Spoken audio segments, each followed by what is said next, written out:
Hey everybody, welcome back to another episode of GM Tips with Gil. I'm here today to talk about session zeros. So I'm not going to go too deep into this, but I'm going to talk a little bit about why session zeros are important.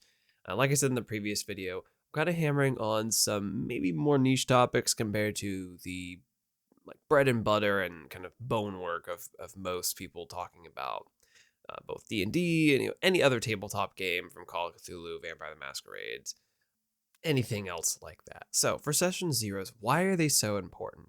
Well, they set the framework of the game. Not only are they going to let you all sit down in one sitting to make your characters, and you as a GM can make sure all the characters are both legal and fun and informed, but they're going to help you guys have that sort of emotional contract before the game begins. It's a great place to let you talk about do's and don'ts, what people want, what people don't want in the game, what are things that are total red flags that are off limits. I think a great example of this will always, for me, be romance. There are a lot of people that don't want to see romance in their games. Whether they're just not comfortable role playing it out, whether they are potentially Arrow Ace and they just don't feel like that's a setting that they want to be in. Whatever it might be, that is a big one that I always try to kind of bring up in these sessions and why they're so key and critical, even from something as simple as that. It's like, oh, romance is in the game. It's like, no, it's not even, oh, we don't want to cover these extremely dark topics. It's, no, this thing that could easily have been slipped in without even realizing is something that I don't want. So being able to realize that early and reconcile any differences ahead of time. This is definitely a situation where you can nip something in the bud that could have manifested into a larger issue. So for me, session zeros are pretty essential for that reason. I think another good part of them is definitely going to be being your player's encyclopedia. There's going to be a lot of lore questions when character building happens, and there's going to be a fair amount potentially in session zero, or it's going to be the thing that primes them into asking questions if they are big background story writers. So, people that want to have a very involved backstory with the world are going to start kind of pestering you in session zero or subsequent DMs about it so that they can kind of foster that thought. I think that's always good to have open and available in this session. Always good to make sure that new players feel comfortable with their characters, that they're building a character that they're going to be able to have fun with and that is properly built. Definitely have ran into situations myself where there have been people who, for whatever reason, we didn't have a session zero in some of my early times GMing, probably from inexperience on my part, but certain characters were built illegally and it ended up ruining the fun in kind of an opposite direction. Most people think, oh, they built the character too weak, so obviously they were just getting smashed all the time. It's like, no, my friend accidentally overpowered his character and was just not having any fun because nothing was challenging. So yeah, that's something that I think is key and is critical. Things that maybe are thought about pretty often, but is still important, I think, in the grand scheme of what I'm trying to do here with these tutorials effectively. So definitely have a session zero. Be very cognizant of your players. Always offer a private discussion. So this is going to kind of funnel into a later video on handling conflict at the table, but always offer the ability to speak to you privately about anything that they were potentially not comfortable saying in front of the group.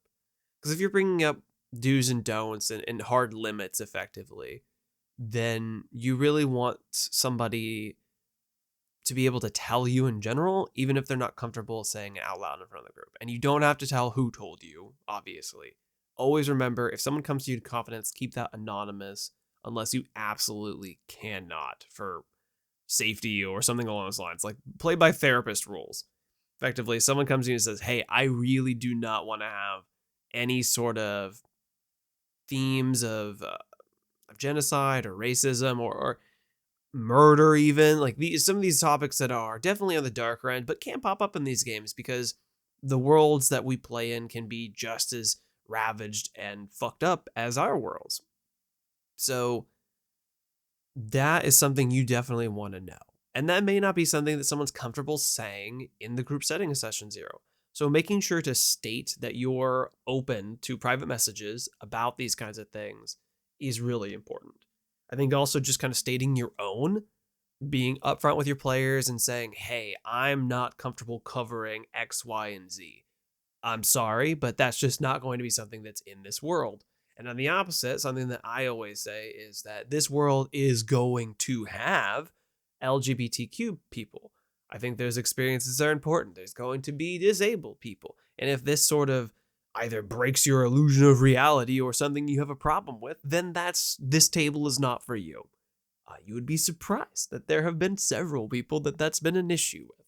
So all these things are very good. I know this is sort of rambling, but I think it's good to set your boundaries, to understand other people's boundaries, and to make sure that everyone's going to have the most fun that they can. I think session zeros are key. I think they're important.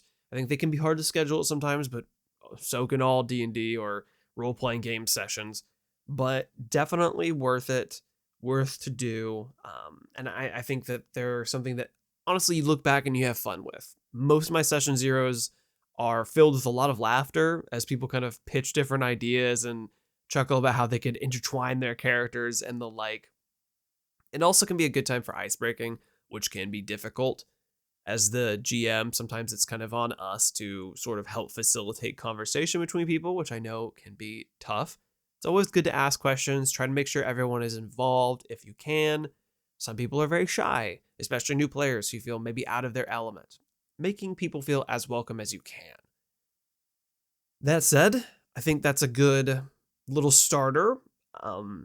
I actually, on other news, I have a newsletter, which is new. So that'll be in the description of the video. If you're interested in a more step-by-step guide on how I run my session zeros, line by line almost, that'll be in there. If you go ahead and just click on the button, it'll take you to a landing page. You can sign up for the newsletter. Basically every week, every other week, I'm going to be shooting over new tips and tricks, some things that I thought were really awesome in the GM world, and just generally things within the scope of game mastering and the tabletop role-playing game space. So yeah, go ahead and check that out, and I'll catch you guys in the next one. Tell more stories.